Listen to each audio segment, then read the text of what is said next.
Muy bien amigos, ya estamos entonces en nuestra novena lección de 123inglés.com, lecciones gratuitas en inglés.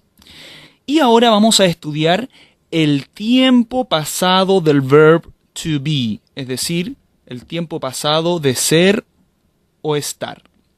Vamos a ir uno por uno de los pronombres personales, conjugando este verbo en pasado. I was, you were, he was,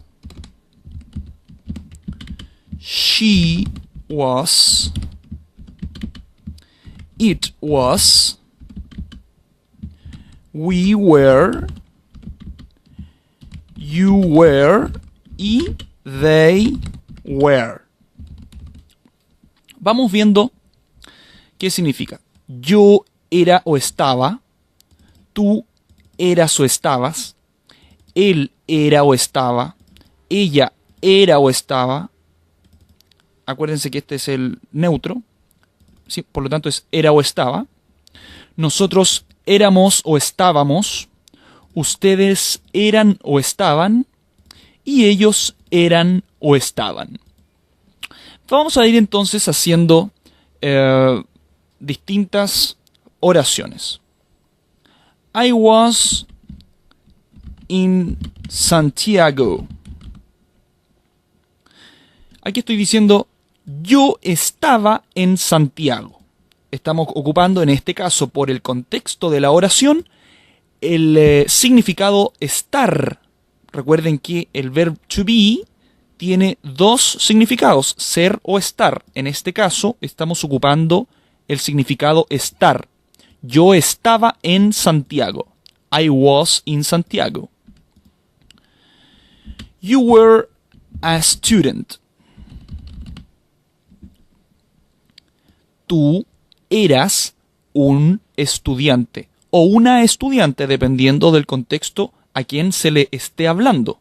Tú eras un o una estudiante. He was, él era o estaba. Ocupemos con estaba. Él estaba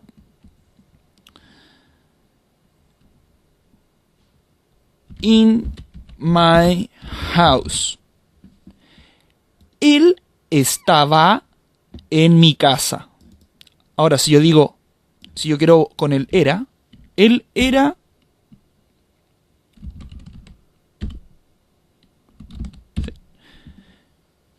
si yo digo he was very thin, estoy diciendo él era muy delgado.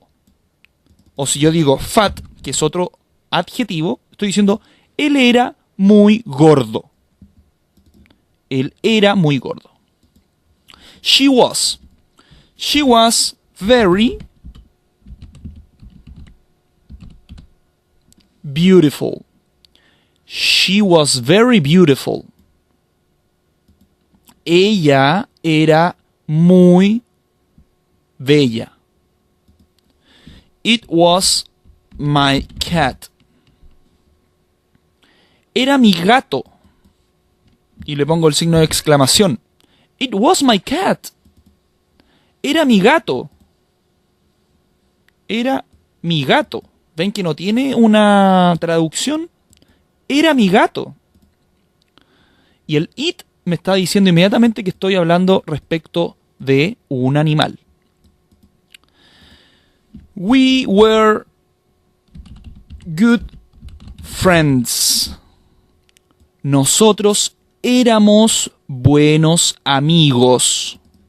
We were good friends.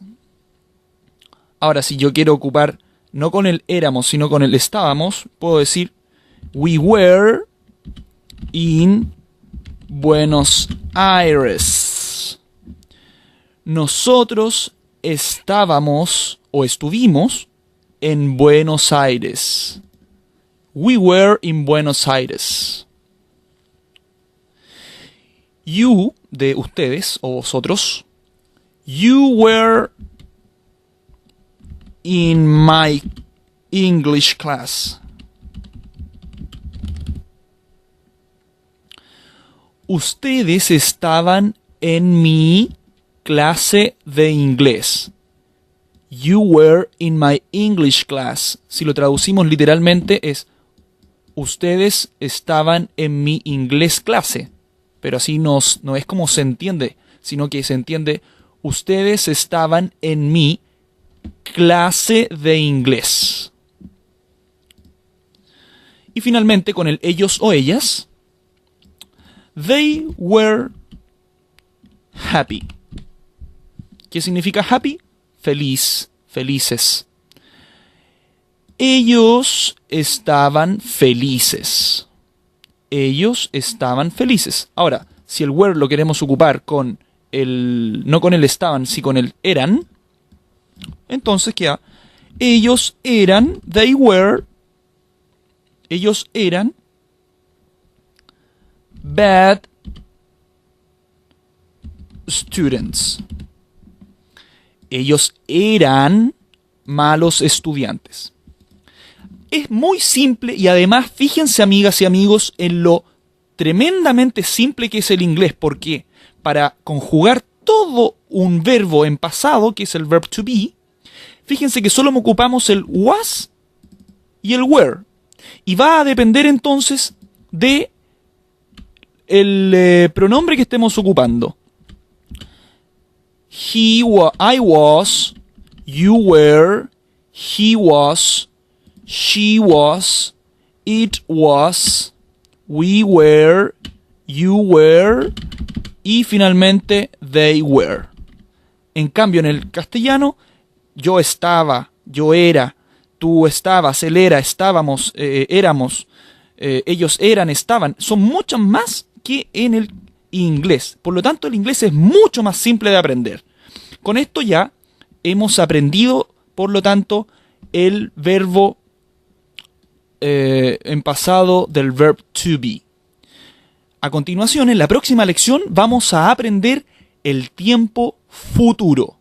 Hasta entonces.